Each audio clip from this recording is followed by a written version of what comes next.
বলি গো আজয় নবীজি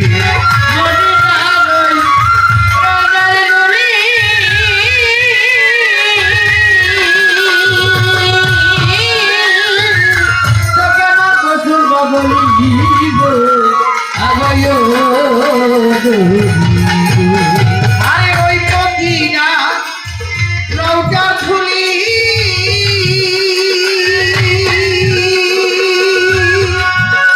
আমার চোখে দিবস কর্মা বলি গো আরে আজয় নবীজি তাই তো চোখের পর্দা খুলে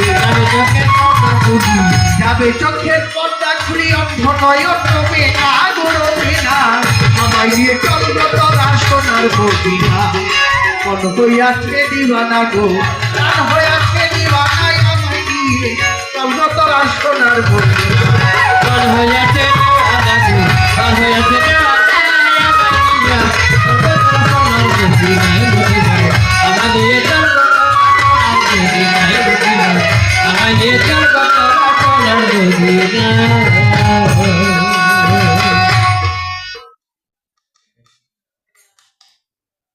মিউজিক বাজালাম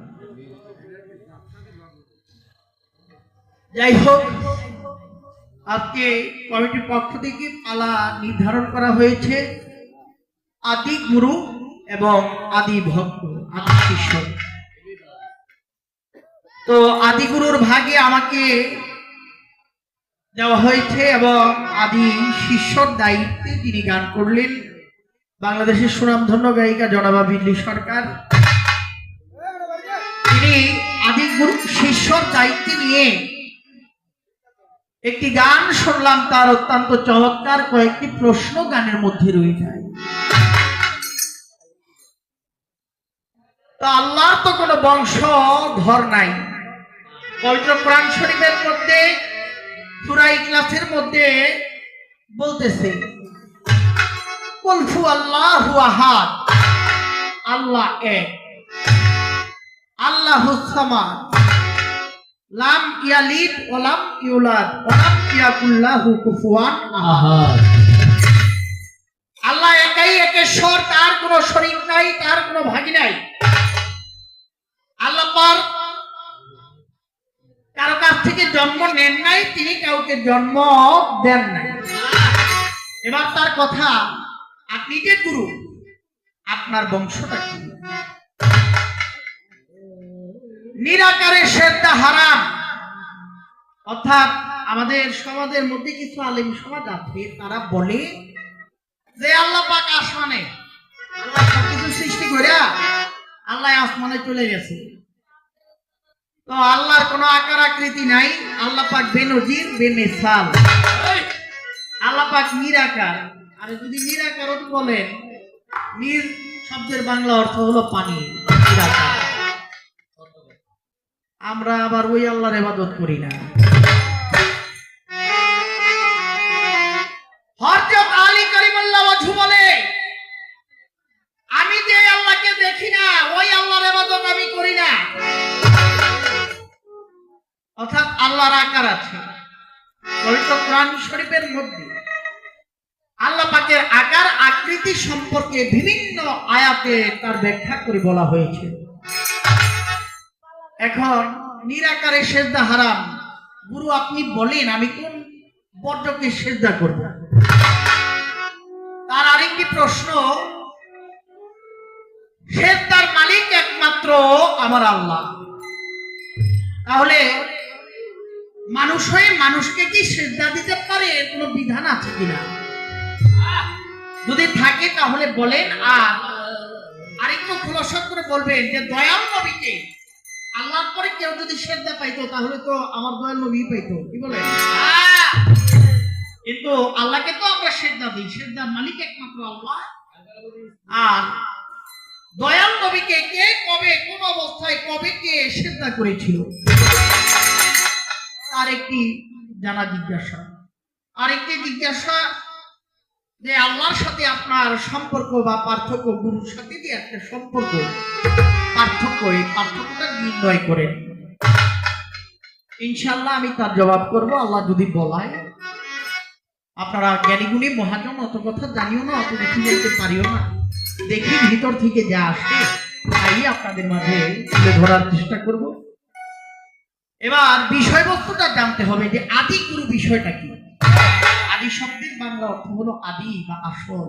আসল গুরুকে যদি আদি গুরু এইভাবে বলি যে আমার আল্লাহ হলো জগতের গুরু, তাহলে আদি শিষ্য কে হয়? আল্লাহ পাক হাদিসে কুদসির মধ্যে আছে, কুনতু কানজাম মাখিয়াম ফা আবাতু ফাকালাতুল ফালাকা। আল্লাহ পাক গুপ্তরত্ন ধনাকারে ওয়াহিদাতের বাগানে তিনি গোপন ছিলেন, নিজেকে নিজে প্রকাশ করার ইচ্ছা জাগলো, তাই তিনি নিজ এষ্ট হতে মুহাম্মদী নূরকে সৃজন করলেন। তাই তো হাদিসের মধ্যে আসছে আওয়ালামা খালাকাল্লাহু মিন নূর।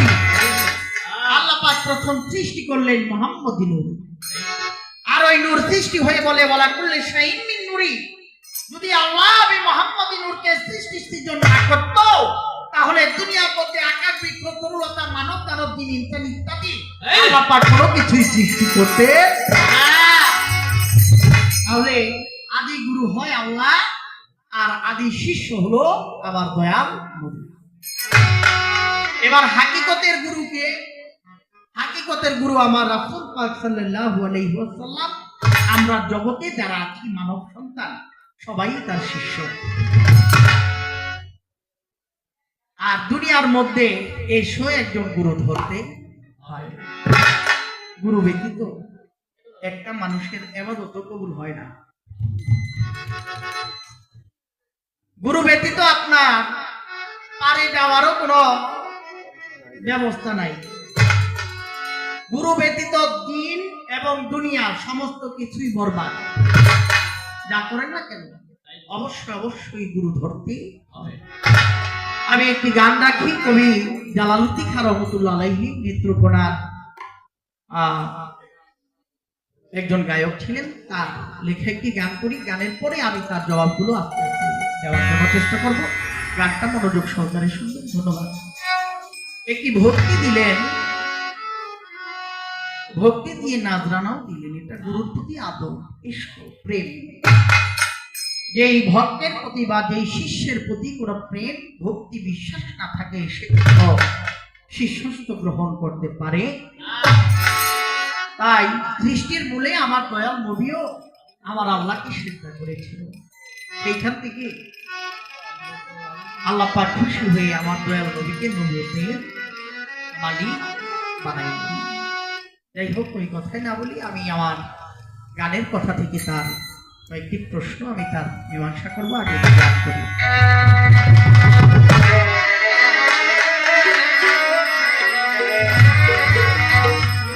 যেহেতু তার প্রশ্নগুলো দুনিয়া থেকেই, আসলে গুরুর গানটা গাইতে হয় একটু উপরের স্তর থেকে। গুরুর গানটা যদি আদি গুরুর গান করি তাহলে আমার সৃষ্টি তত্ত্ব থেকে গান রাখতে হয়। কিন্তু তার প্রশ্ন হয়ে গেছে দুনিয়াবি। এখন আমি যদি গান উপরের লেভেল থেকে করি তাহলে তার প্রশ্নের সাথে আমার গানের সাথে সামঞ্জস্য হয় না। আর প্রশ্নের সাথে সামঞ্জস্য রেখে আমার গান করতে হবে। আমি ওই দিকে রেখেই গান করি। তারপর আমি আমার শিষ্যকে বলবো, আপনি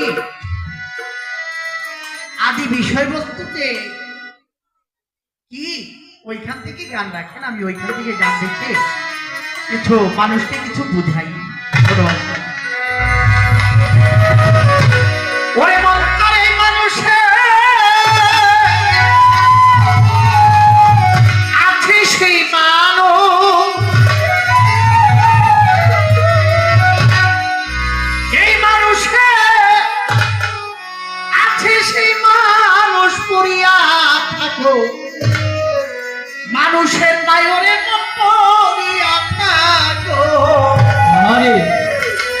একজন দয়াল গুরুর পায়, আরে মন মানুষ রতন করো তার যতন, তোমার মনে যারে যা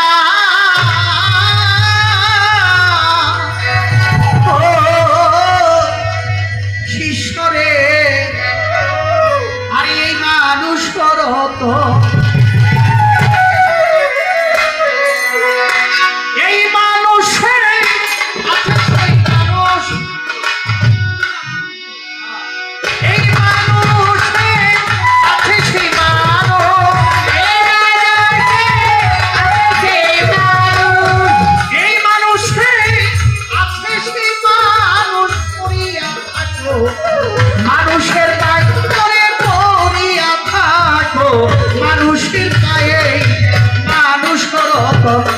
সরকার যত গণিতারি মানুষ রত সরকার যত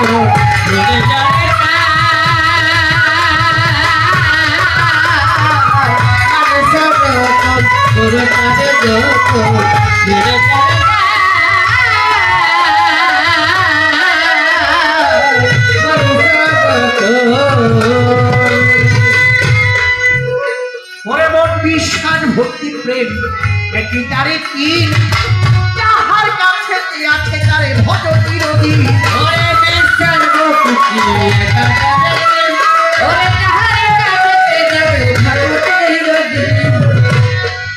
আমি গান শুরুর আগে একটা কথা বলি, এই যে যারা গান আমরা যখন মিউজিক বাজাবো তখন যাবেন, এটা আমার একটি বিশেষ অনুরোধ।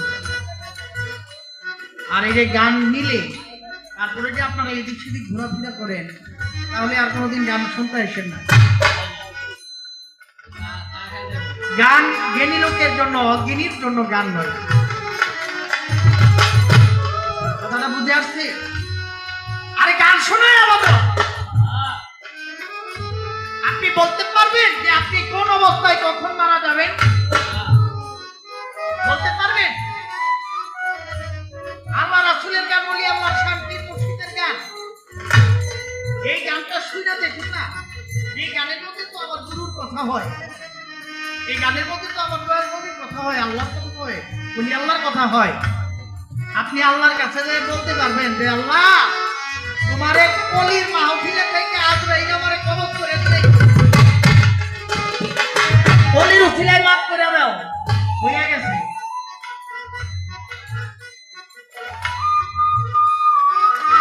মানুষ আর মানুষ হইব কবে আল্লাহই জানে।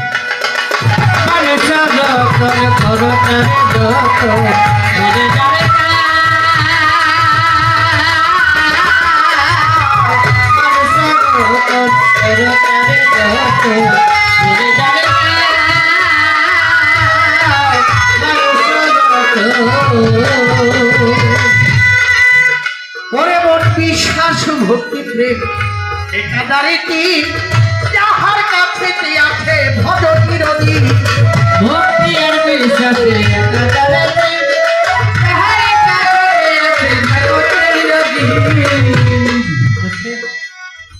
আল্লাহর কি রহমত, অলির কি দয়া।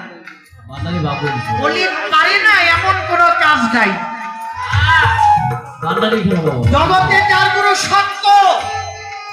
একটা কথা কইয়া যায়, জগতে যার গুরু সত্য আর যার আমল সত্য, যার নিয়ত বরকত সত্য, তার সবকিছুতেই সত্য। আর যন্ত্রপাতিগুলো এখানে দেয়, রিকোয়েস্টটা দেয় এখানে। আল্লাহ তোমার দরবারে লাখ লাখ শুকরিয়া পাইছি। কারণ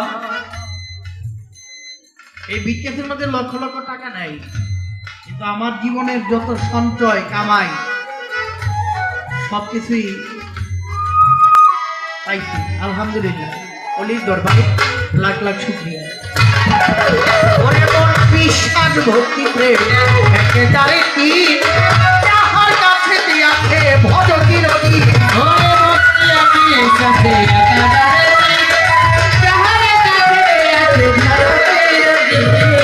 বিশ্বাস ভক্তি প্রেম একাধারে তিন ওরে তো যাহার কাছে আছে তারে ভজ চিরদিন বসে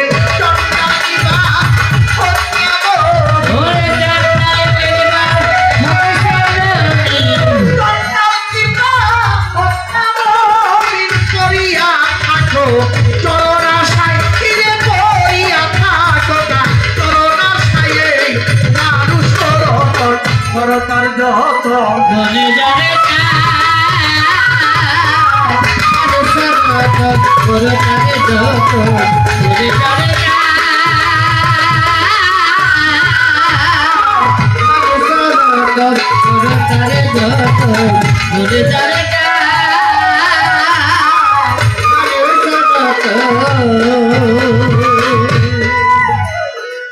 মন ছুড়ে কই নিজে খোদা অপরাধ তাই তার একদিন দ্বিতীয়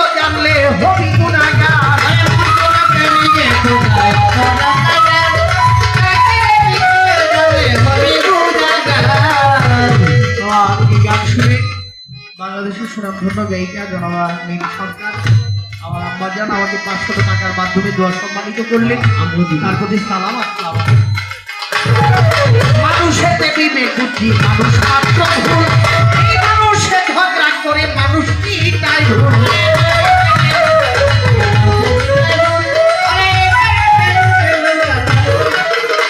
ওরে মানুষের বিবেক বুদ্ধি মানুষ মাত্র ভুল, আবার এই মানুষের ঝগড়া করে মানুষ কি তাই ভুল। টাকা দিয়া টাকা রে, টাকা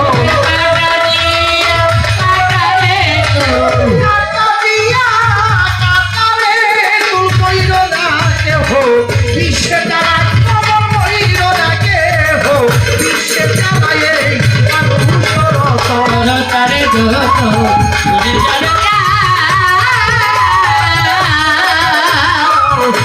জানে করো তারে যত মনে জানে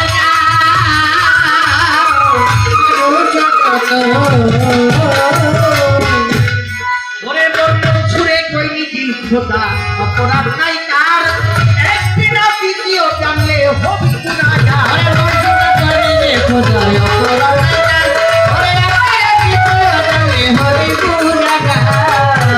ছুড়ে কইনি দিদি খোদা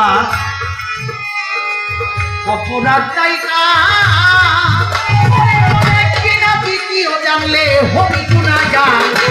বিষ খাইয়া কারো অয়োগ্যতা, বিষ খাইয়া কারো অয়োগ্য, অমৃত খাইয়া প্রাণ যায়, কারো অমৃত খাইয়া প্রাণ যায়।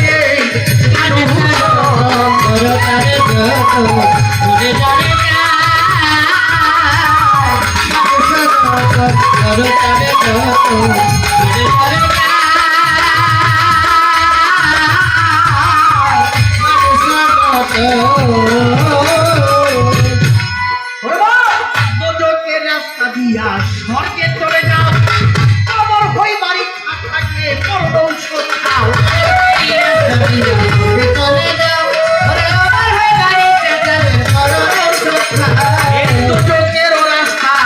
রাস্তা দিয়া স্বর্গে চলে যাও, আমার অমর হই বাড়ি থাকলে বড় ঔষধ খাও।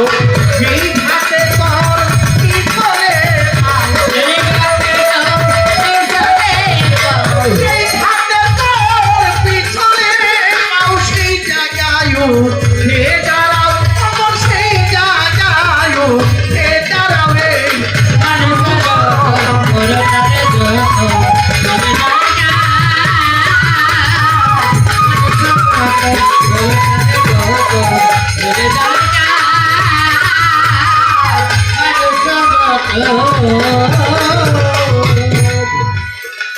মানুষের বিবেক বুদ্ধি, ওরে মানুষের আছে আল্লাহ, আবার তার ভিতরে ছাই। ওরে আলে মূল গাইবে খোদা কি আর উপায় নাই।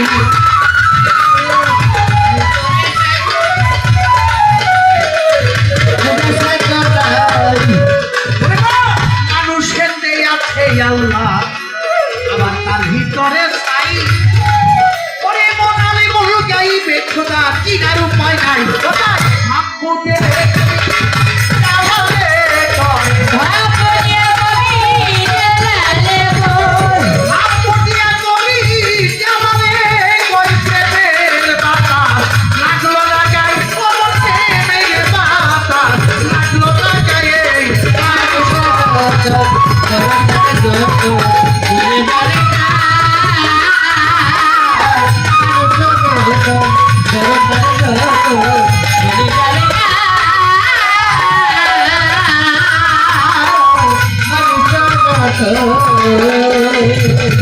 মহাজনী গানের ছন্দ তার করিয়া আমার কাছে প্রশ্ন করে যাই, জবাব তাহার দিয়া। যেমনি ভাবে প্রশ্ন করে করে জিজ্ঞাসন, আমি ধন্যবাদের পূর্ণ ব্যক্তি ধন্যবাদ তারে জানাইলাম। এখন যেমনি করে প্রশ্ন করে এই মনে পড়ে কি করে প্রশ্ন করে ওরে বাইরে বারে করে গো জমি রবি কষ্ট করে ও গুরু, তোমার বংশ কি? হাদিসের মধ্যে আছে আহলে বায়াত নবীর বংশের উপর হাত রেখে হাত দিতে হয়।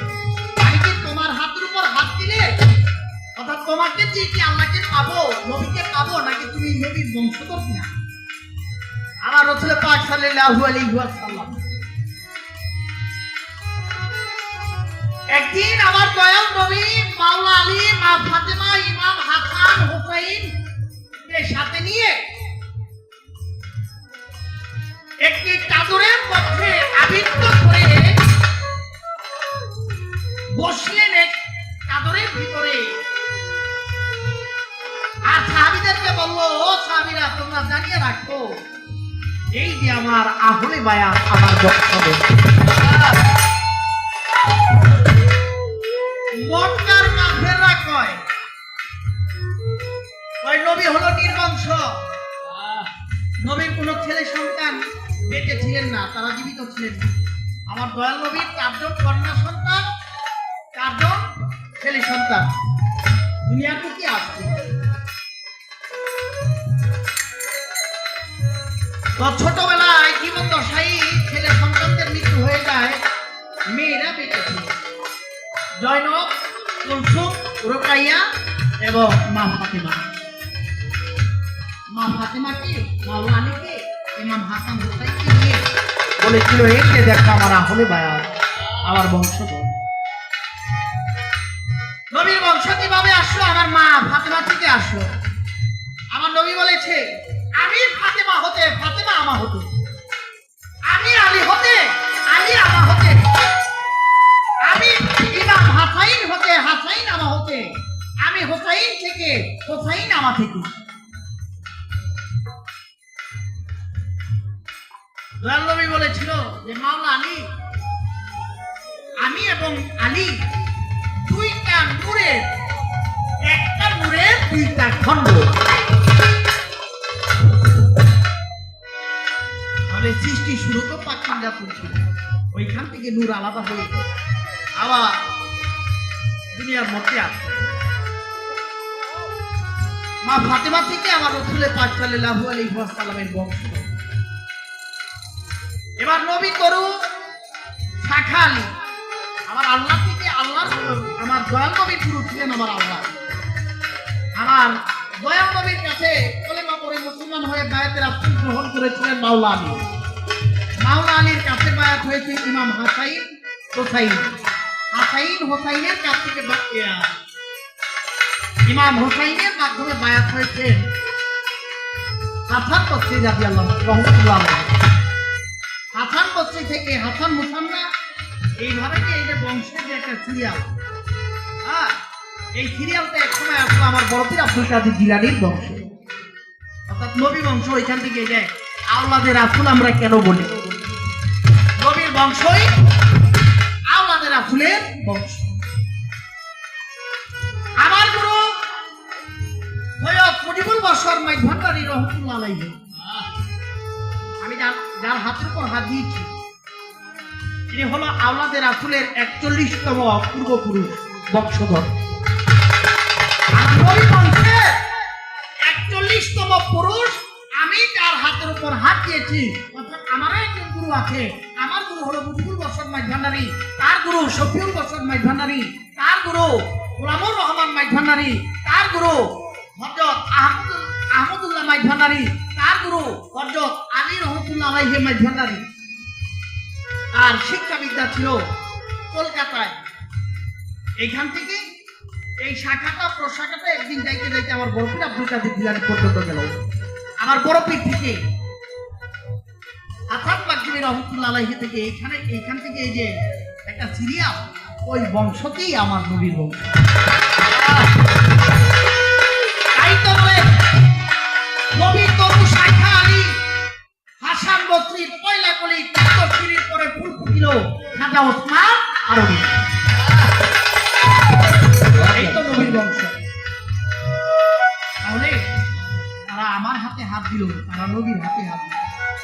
পবিত্র কোরআন শরীফের মধ্যে সূরা ফাতিহার 10 নম্বর আয়াতের মধ্যে আল্লাহ পাক বলে, হে রাসূল তাদেরকে জানিয়ে দিন যারা ওই পাগলা গাছের নিচে বসে আপনার কাছে মায়াতে রাসূল গ্রহণ করলো, আপনি তাদেরকে বলে দিন ওইটা আপনার হাত না, আপনার হাতের উপরে আমি আল্লাহর কুদরতি হাত ছিল।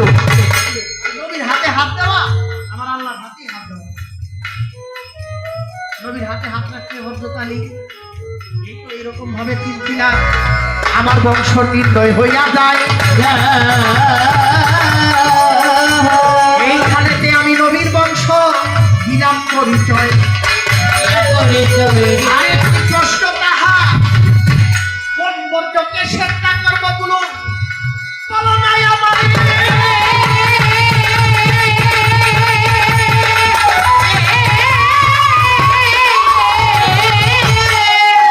ওরা তুমি গুরু বর্জকে শ্রদ্ধা দিবে, শোনো লক্ষ্য করে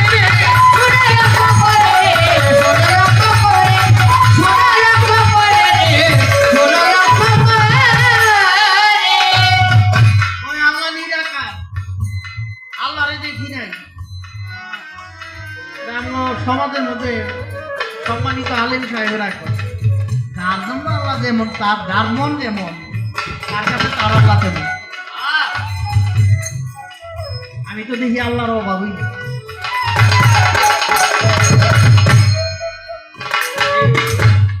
আমি দেখি আল্লাহর অভাবই নেই। এভাবে আল্লাহ পাক পবিত্র কোরআন শরীফের সূরা বাকারার মধ্যে বলতেছে, আদম সূরাতিহি, আমি আল্লাহ নিজ সূরাতে আদমকে সৃষ্টি করেছি। তাহলে আদমের সূরত যদি আল্লাহর সূরত হয় তাহলে আল্লাহর কি চেহারা পাওয়া গেল নাকি? আল্লাহ পাক বলে আমি নিজ হস্তে তোমাদেরকে রিজিক দান করিয়া থাকি। পবিত্র কোরআন, তাহলে আল্লাহর হাত আছে। সূরা হাক্কার মধ্যে আল্লাহ পাক বলতেছে, তাছাড়াও সূরা হাশরের মধ্যে আছে এবং সূরা রহমানের মধ্যেও আছে। আল্লাহ পাক কুরসির মধ্যে বসে রোজ হাশরে আমাদের সকলের বিচার করবে। তাহলে আল্লাহর একটা অবয়ব বডি আছে, বডি যদি না থাকে তাহলে সিংহাসনের দরকার নাই। যদি মনে করেন যে মানুষ সরকার এখানে আসছে, সে চেয়ারে বসবে, একটা সিংহাসনের মধ্যে বসাইলে, একটা চেয়ারের মধ্যে একটা মানুষ বসতে হইলে ওই সিংহাসনে তার বসতে হইলে তার অবয়বের দরকার আছে না? তাই আল্লাহ এদের সিংহাসনে বসে আমাদের বিচার করবে, তাহলে আল্লাহর অবয়ব বডিও আছে। আল্লাহ বলে, হে মানুষ তুমি প্রকাশ্য গোপন জাহের বাদে যাহা কার্য সম্পূর্ণ করো না কেন, আমি আল্লাহর দৃষ্টি সীমার বাহিরে নয়। তার মানে আল্লাহ সব দেখে। আপনি গোপনে ইবাদত করলেন তাও আল্লাহ দেখে, আপনি গোপনে যে পাপ করলেন দুনিয়ার কেউ না জানুক, আমার আল্লাহ তো জানে। তাহলে আল্লাহর সমস্ত কিছু আছে, আল্লাহর হাত আছে, আল্লাহ ওই হাতে আমাদেরকে রিজিক দান করে। ছোট আল্লাহর পা আছে, যে পা দিয়ে আল্লাহ চলে, তবে আল্লাহকে আহার নিদ্রা তন্দ্রা ঘুম কোনো কিছু স্পর্শ করতে পারে না। মুসা নবী একদিন বহুদূর পাহাড়ের মধ্যে যায়, কয় আল্লাহ তুমি ঘুমাও না? আমার কথা খারাপ লাগে? আল্লাহ বিষয়বস্তুটা যে কি, গুরু বিষয়বস্তুটা যে কি, এটা আমি বুঝাইলাম। আল্লাহ কয় মুসা দুইটা পানির পাত্র আনো। মুসা দুইটা পানির পাত্র আনলেন। দুইটা পানির মধ্যে, পানির পাত্রের মধ্যে পানি ভরো, পানি ভরলেন। নিয়ে দাঁড়ায় থাকো। একদিন যায়, দুই দিন যায়, মুসা আস্তে আস্তে ক্লান্ত হয়ে যায়। ক্লান্ত হইতে হইতে এক সময় এক হাতের পানির পাত্র পড়ে গেল, আর মুসার তন্দ্রা থেকে জীবিত জাগ্রত হইল। আল্লাহ মুসা কর লাগি, আল্লাহ আপনি কইছেন দুই হাতে পানির পাত্র নিয়ে দাঁড়ায় থাকতে একটা সময় দেখি যে পানির পাত্র পড়ে গেছে, কি করবো? মুসা রে, আমি আল্লাহ যদি ঘুমাই তাহলে এই জগৎ সংসার সৃষ্টি সংসার ধ্বংস হয়ে যাবে। এই জন্য আল্লাহ ঘুমায় না। আল্লাহকে আহার এবং নিদ্রা তন্দ্রা স্পর্শ করতে পারে না। তুমি গুরুবর্জককে সিজদা করো। সিজদার সময় ইবাদতের সিজদা করতে গিয়ে তোমার ধ্যান থাকতে হবে, লক্ষ্য থাকতে হবে সামনে আল্লাহ, পিছনে মালাকুল মউত, ডাইনে বেহেশত, বামে দুজক। যখন আমরা ইবাদতে দাঁড়াই, আল্লাহর ইবাদতে দাঁড়াই, আমি আল্লাহু আকবার বলে নিয়ত করে সিজদা করলাম কিবলামুখী হইয়া, তখন আমার ভাবতে হবে এই নামাজই আমার জীবনের শেষ নামাজ। এই ইবাদত আমার জীবনের শেষ ইবাদত। এই জন্য ভাবতে হবে আমি সিজদা দিলাম আল্লাহর কুদরতি নাই, সেখানে গুরুবর্জকে সিজদা দিও, কারণ আল্লাহর তো কোনো আকার আকৃতি নাই। এটা যারা বলে তাদের জন্য। আর তুমি তোমার গুরুকে ওই আসনে বসাইয়া যদি ওই বর্জকে সিজদা দিতে পারো, তাহলে তোমার একটা সিজদাই যথেষ্ট।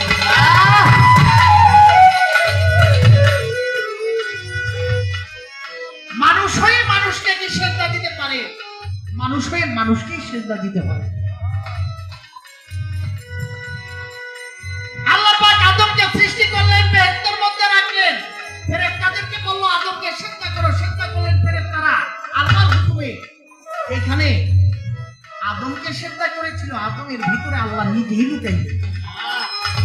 এই জন্য ফেরেশতারা সিজদা করেছে। ফেরেশতারা আদমের অবয়ব বডি, কণ্ঠনালী গলা থেকে মাথা পায়ের পা পর্যন্ত বানাইছে, কিন্তু চেহারাটা বানাইতে পারে না। আল্লাহ পাক বেহেশতের মধ্যে নূর কাপ মিম নূরের একটি দিনা ওই কল্লাটার মধ্যে রেখে দিলেন। 70,000 বছর পরে ফেরেশতারা পর্যন্ত এমনি দেখতে লাগলো।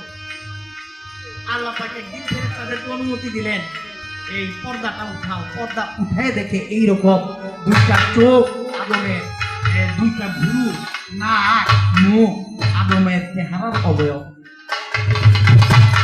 ফেরেশতারা দেখেছে। তখন আদমকে সিজদা করেছিল ফেরেশতারা, সম্মান সূচক সিজদা। যেই সিজদা করে নাই ইবলিস শয়তান। এই মানুষ মানুষের সিজদা না করলে ওই আমার কথা বুঝাইছে? মানুষ হইয়া মানুষের যে সিজদা করব না, ওইটাই ডাইরেক্ট শয়তান। আমি কয়ে গেলাম, প্রমাণ সহ দেখাই দিই।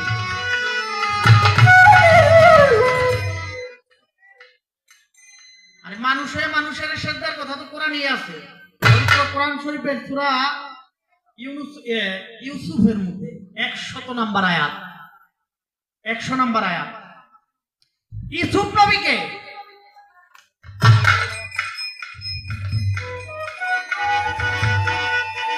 ইউসুফ নবীর 10 জন ভাই ছিল। ইউসুফ নবীকে চক্রান্ত করে 8 বছর বয়সের সময় কূপের মধ্যে নিক্ষেপ করে। কূপের মধ্যে উদ্ধার হইল, এক সওদাগর তারা উদ্ধার করলো।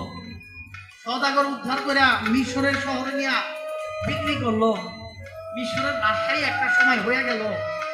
মিশরের বাদশাহী যখন ইউসুফ নবী পায়, তখন ইউসুফ নবী একটা স্বপ্নে দেখেছিল ছোটবেলা যে 11টা তারকা ইউসুফ নবীকে সিজদা করে। এই সিজদার কথা জানাইলেন ইউসুফ নবীকে বাবা ইয়াকুব আলাইহিস সালাম তার কাছে। ইয়াকুব বললে, বাবা তুমি এই কথা আমার কাছে বলেছো, আর কারো কাছে বলিও না, এই কথাটা গোপন রাখো।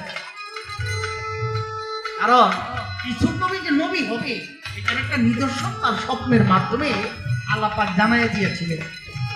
নবীরা যাহা স্বপ্ন দেখতো তাহা বাস্তবে ঘটতো। আমার দয়াল নবীও যা স্বপ্ন দেখতো তা বাস্তবে ঘটেছিল, বাস্তবে রূপান্তরিত হয়েছে। ইউসুফ নবী স্বপ্নে দেখে 11টা তারকা তাকে সিজদা দেয়।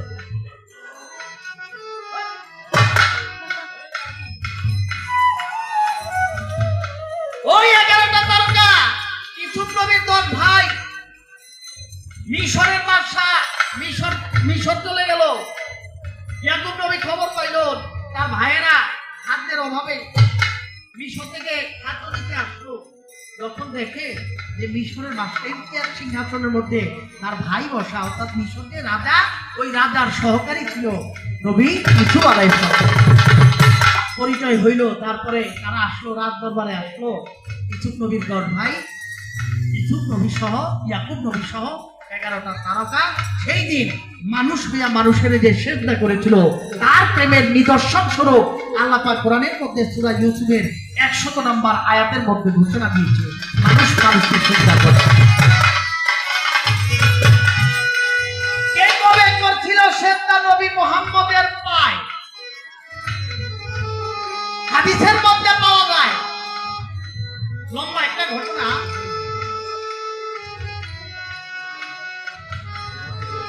হযরত জাবের রাদিয়াল্লাহু তাআলা নবী ধীরে সেজদা করছিল মাওলা আলী। আবার হযরত বেলাল রাদিয়াল্লাহু তাআলা ইনিও সেজদা করছিল।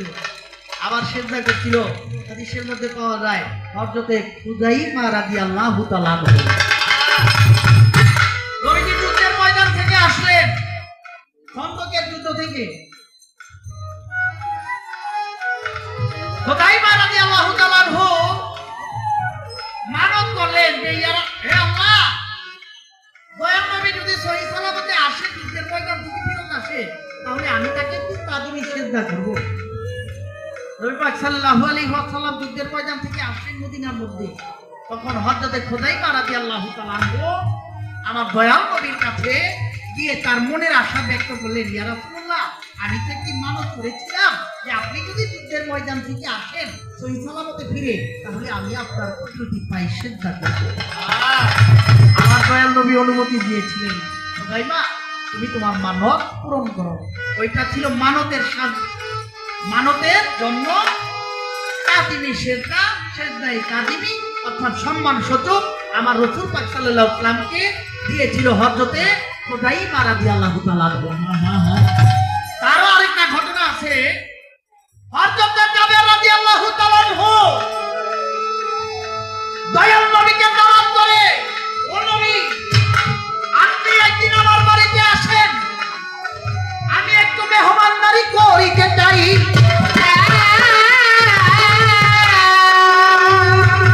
দয়াল নবী 40 জন সাহাবী নিয়ে হযরত জাবের রাদিয়াল্লাহু তাআলা বাড়ির দিকে চলে গেলেন। জাবেরের ছিল 2 সন্তান,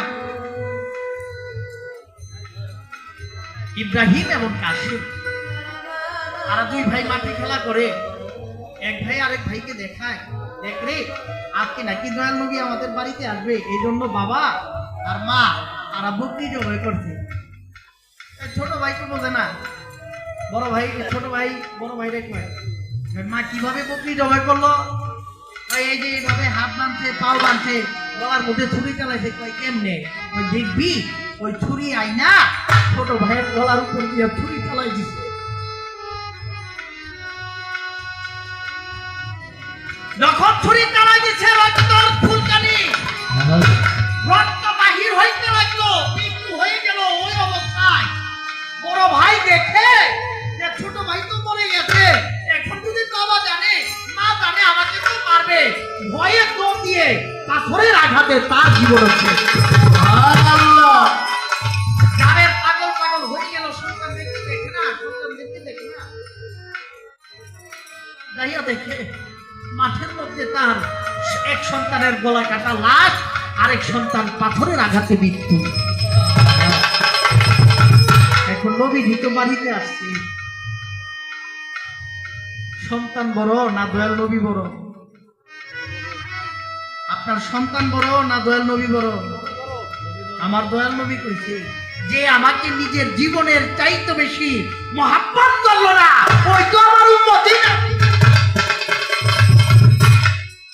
জানো মাল দুনিয়াবি সম্পদের জন্য দয়াল নবীর প্রেম অন্তর থেকে সরানো যাবে না। বাবা যাবে চিন্তা করে, রাসূল আসছে আমার বাড়িতে, আমি অতিথি আপ্যায়ন করবো।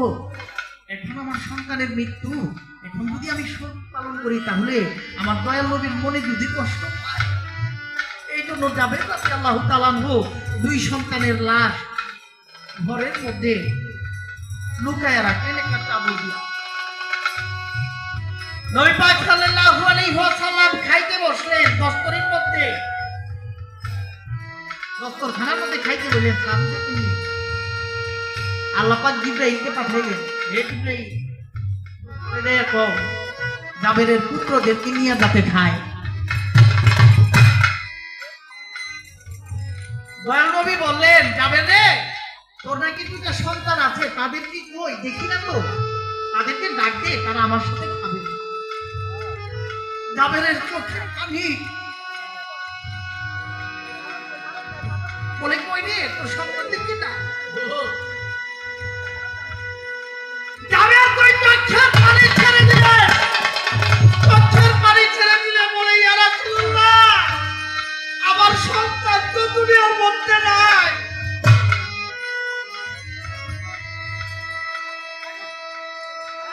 আপনি নবী আসছেন আমার বাড়িতে, এখন কি আমি আমার সন্তানের সুখ পালন করি? আমার দ্বারা তো গুরু কার্য হবে না, গুরু সেবা হবে না, এই জন্য আপনাকে বলি নাই।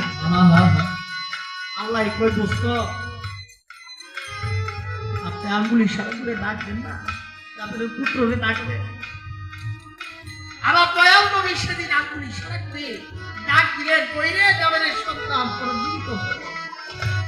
আল্লাহর ইশারায় জীবিত হয়ে ওই সন্তান যখন জিন্দা হইল, আমার জাবের সেদিন দয়াল নবীর কদমে সেজদায় পড়ে গেলেন। এটা ছিল গুরু হয়ে, শিষ্য হয়ে গুরুর পায়ে সেজদা, অর্থাৎ মানব গুরু। যে আমার দয়াল নবী মানব আকৃতিতে আসছেন, সে কিন্তু মাটির মানুষ না বাবা, তার পায়ে সেজদা করছে জাবের রাদিয়াল্লাহু তাআলা। এই তো গেল আরেক কথা, আর ওই একটা রই, আপনি গুরু আল্লাহর সাথে কিবা পার্থক্য রয়ে। দেখো, আল্লাহ হলো জাত, গুরু হলো জাতের সিফাত। আল্লাহ হলো জাতিনো, গুরু হলো সিফাতি। আল্লাহ থেকে একই খণ্ড বাহির হইলেন, আলাদা হইলেন। আর হাদিস বুখারীর মধ্যে আছে, আল্লাহ আল্লাহ আল্লাহ আল্লাহ করতে করতে একটা মানুষ যখন আল্লাহতে লয় প্রাপ্ত হয়ে যায়, আল্লাহ বলে, ওই বান্দার হাত আমি আল্লাহর হাত, ওই বান্দার পা আমি আল্লাহর পা, ওই বান্দার মুখ আমি আল্লাহর মুখ, ওই বান্দার মুখ দিয়ে যে কথা বলে আমি আল্লাহই বলি। সুবহানাল্লাহ। গুরু সমাজে বুঝাইবার জন্য কি, গুরু সরাসরি খোদা না, আমার খোদা থেকে জুদা না। গুরুকে যদি কেউ ভাবে যে মানুষ, আমার তো আর একজন হাত পা দেখা যায় সে মানুষের মতো নেই, তার কখনো গুরু ভজনা হবে না। গুরু খোদা না, আবার খোদা থেকে জুদাও না। আবার আরেকটা বিষয় আছে, হাসান বসরির কাছে এক ভক্ত যাইয়া কয়, দয়াল আমি আল্লাহ দেখতে চাই।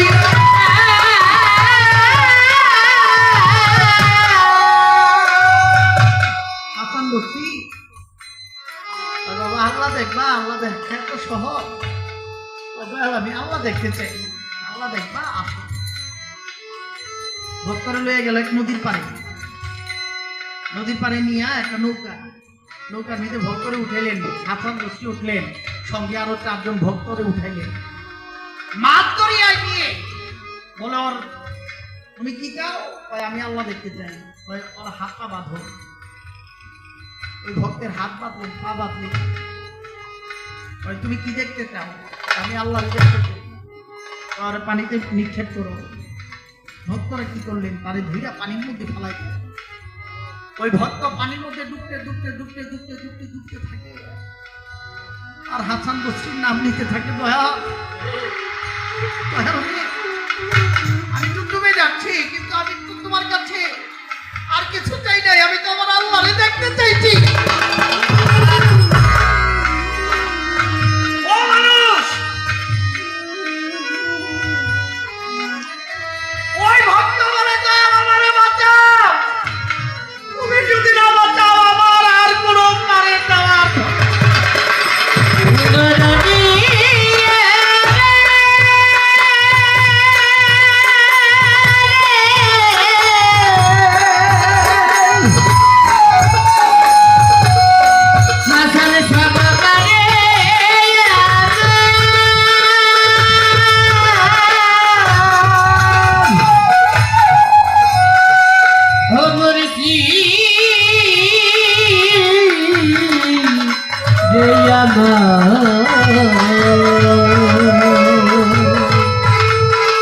যদি দয়াল দেয়া ওই ভক্ত যখন পানির মধ্যে ডুবে যায়, ডুবতে ডুবতে হাসান বসরির নাম নিতে নিতে একটা ছেলে বলে, আল্লাহ তুমি আমারে বাঁচাও। যখন এই কথা বললো, অমনিতেই হাসান বসরি হাত বাড়াইয়া উঠেছিল।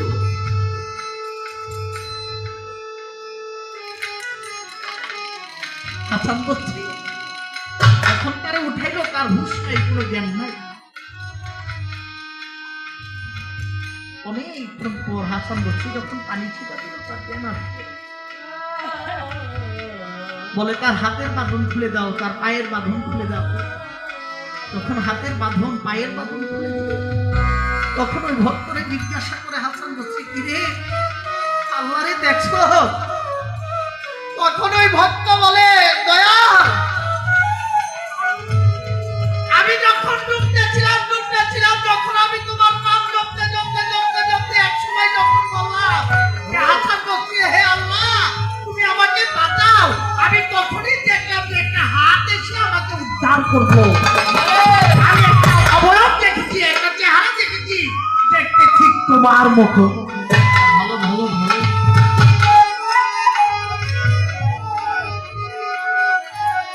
ভক্তরে, এবার বুঝে নাও আল্লাহ কি আর হাসান বসরিকে।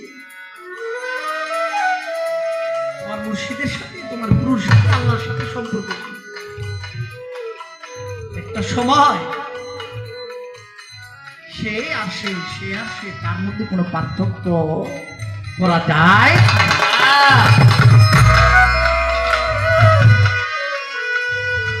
এই তো তাহার প্রশ্ন ছিল, ইহার বেশি নাই। ছোট্ট করে একটা জিজ্ঞাসা আমি করে যাই। আদি গুরু আদি ভক্ত ছিল নানা গান, আপনারা বসে শুনবেন যতই আসে গান। আদি গুরু হলো আমার আল্লাহ, আদি ভক্ত হলো আমার নবী মুহাম্মদ সাল্লাল্লাহু আলাইহি ওয়াসাল্লাম। প্রশ্ন আছে,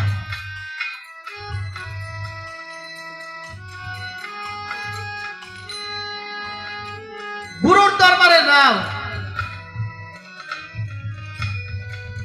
আদব আদি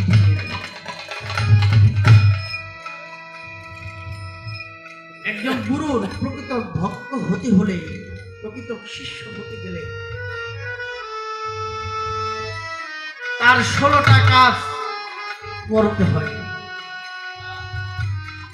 এর মধ্যে 8টা কাজ করতে হয় বর্জন, আর 8টা কাজ করতে হয় অর্জন। এই তো এখানে ভক্তকুল সমাজও আছে। তুমি ওই দিক দিয়ে বলবে যে গুরুর শিষ্য হতে হলে অর্জন করতে হয় কি আর বর্জন করতে হয় কি। এই ছোট করে একটি জিজ্ঞাসা।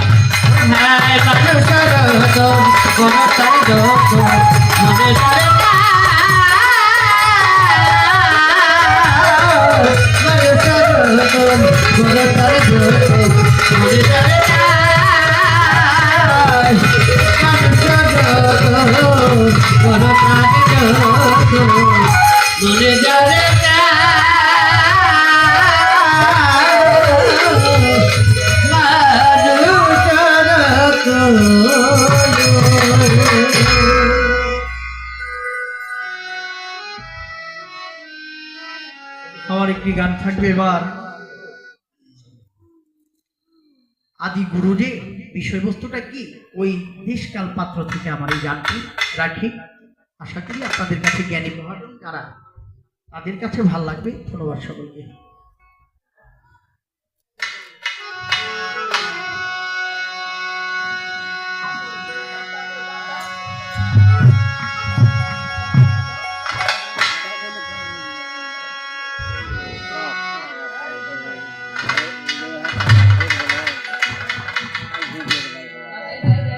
আমার তারটা দেও বেহালা।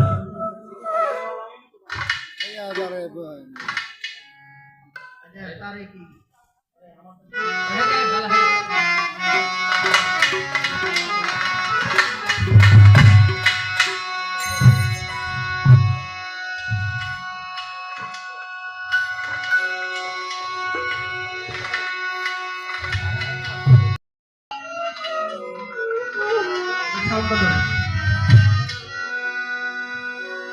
Sikupta Trapela.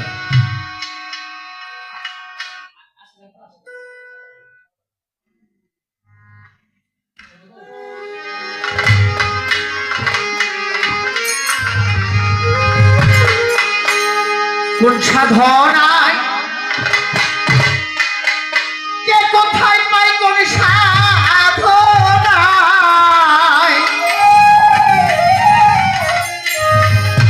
কে কোথায় পায় প্রেম শোধায় মূল্য রতন খোলে বুঝতে পারে রে ভক্ত সুখ প্রেমে ফুল মহাজ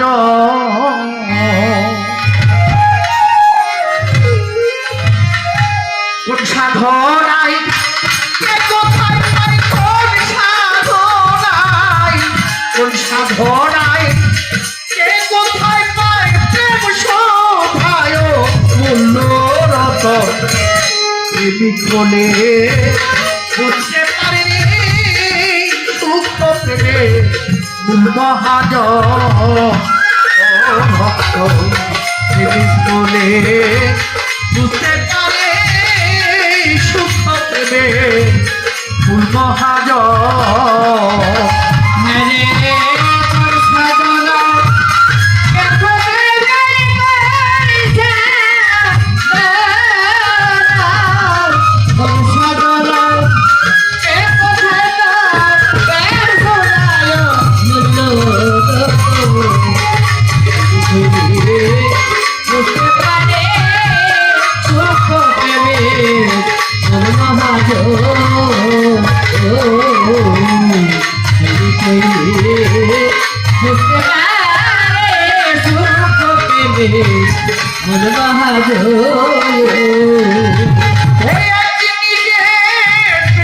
নিজের প্রেমে নিজেই পরোয়া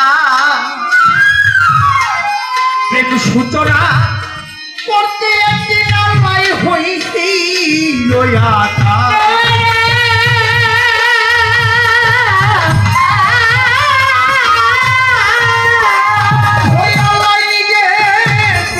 নিজের প্রেমে নিজেই পরোয়া প্রেম সূচনা করতে একদিন আমায় হইছিল আশা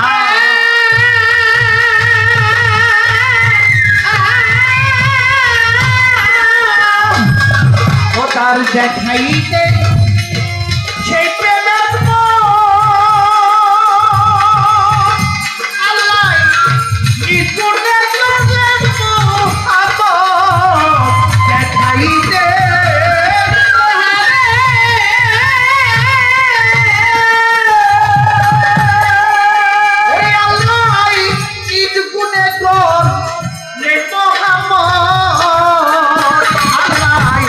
করিতে সেই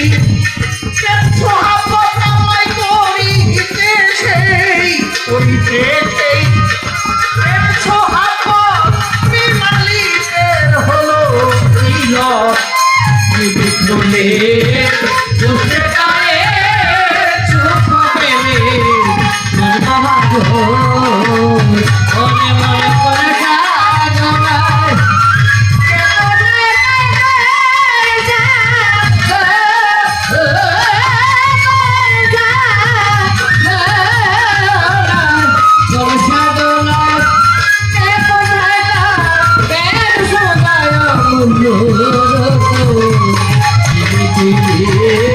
বুঝতে পারে সুখ প্রেমে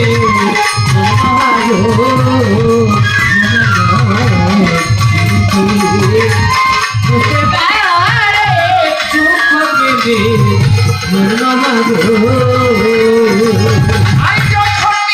তখন হয় মাসুক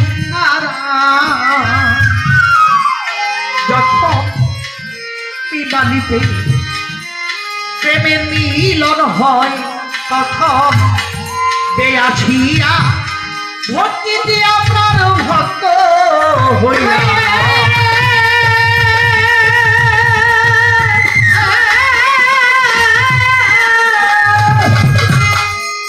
আল্লাহ রাখা। আলিফে ছিলেন আল্লাহ, মিম হরফে মিমে মোহাম্মদ, বে হরফে ভক্তি অর্থাৎ বিশ্বগুরু। এই গানের মধ্যে আদি গুরু আদি ভক্তের কথা।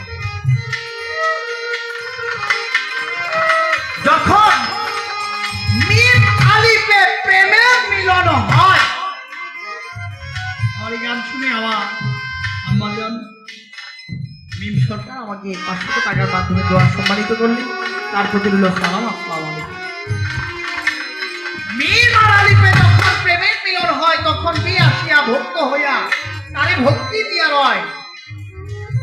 এই জন্য ওই ভক্তিতে খুশি হইয়া স্বয়ং আলিফ তার নটটা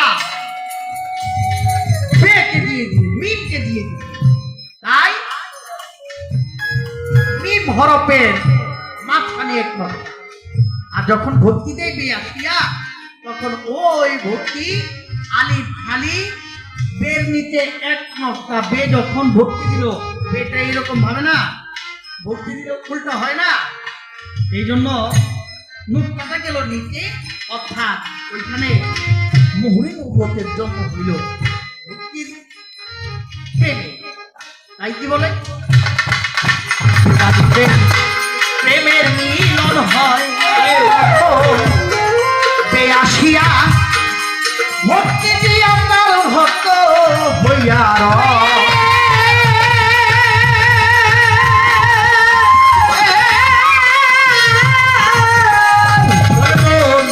আলিতে খুশি হইয়া নিজের মতটা দেখে দিয়া, তাই আলিতে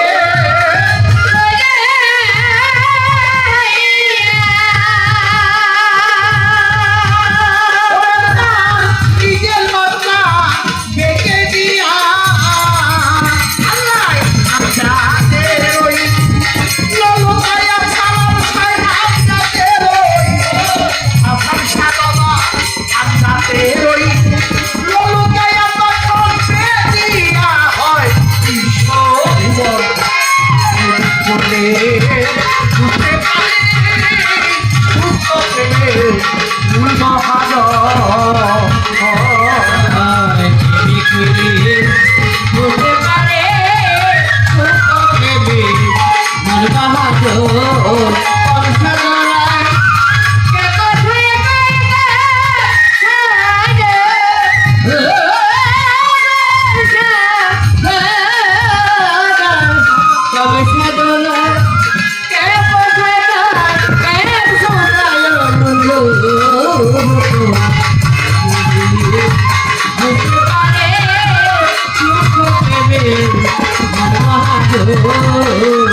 তখন তার মাসুক হয় হারা, বন্ধুর ধ্যানে যাচ্ছি আমি হই মাতুয়ারা।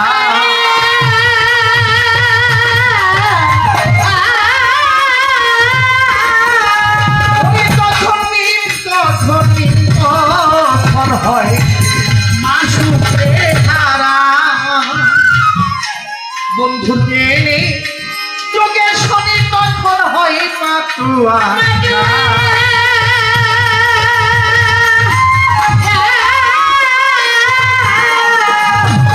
সেই ইমের লটায়া তোমার দয়া,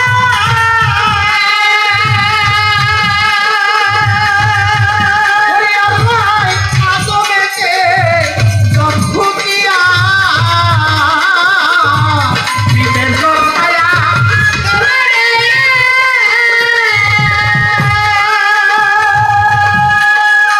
ওরে আল্লাহ আদমেতে জন্ম দিয়া, ওরে আমার সঙ্গে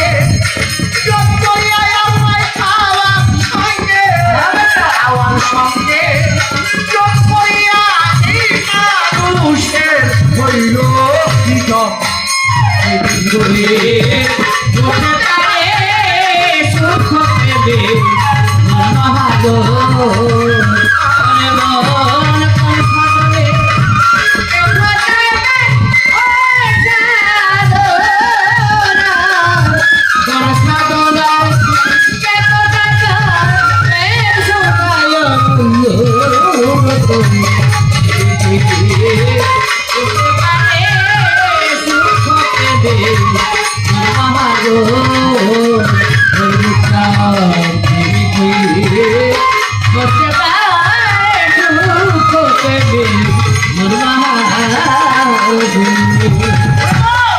আমার প্রেম একটি ভাগ্যের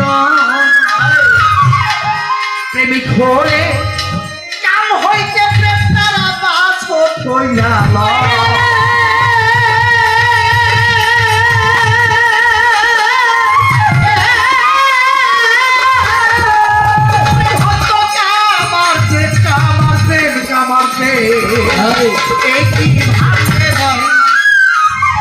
আমার হলুস্থান বাবা প্রেমিক হই কাম হইতে প্রেম পাথর কইরা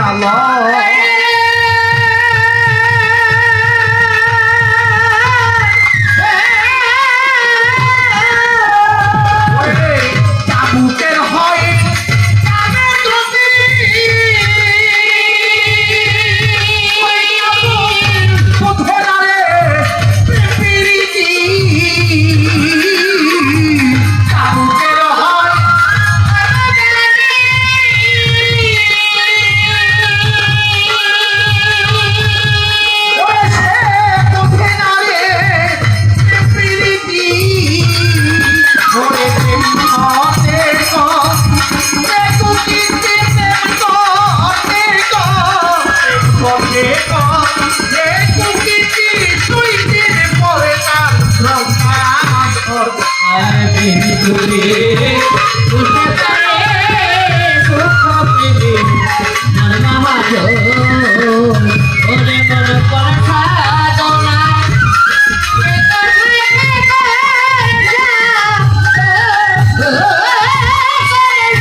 যেমন সোনার হলুদ মিশিয়া গেলে পরে মন হলুদ রং কালার হবে না তার শতবার ধুইলে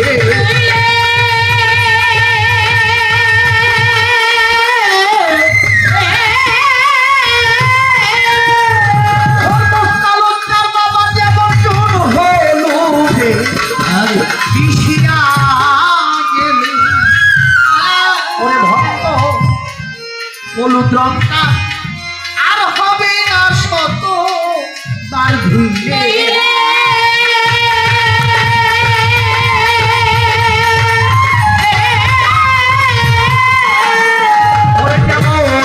ফুলের পিড়ি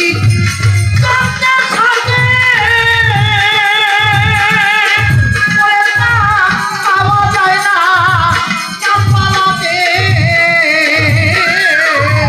ফুলের পিড়ি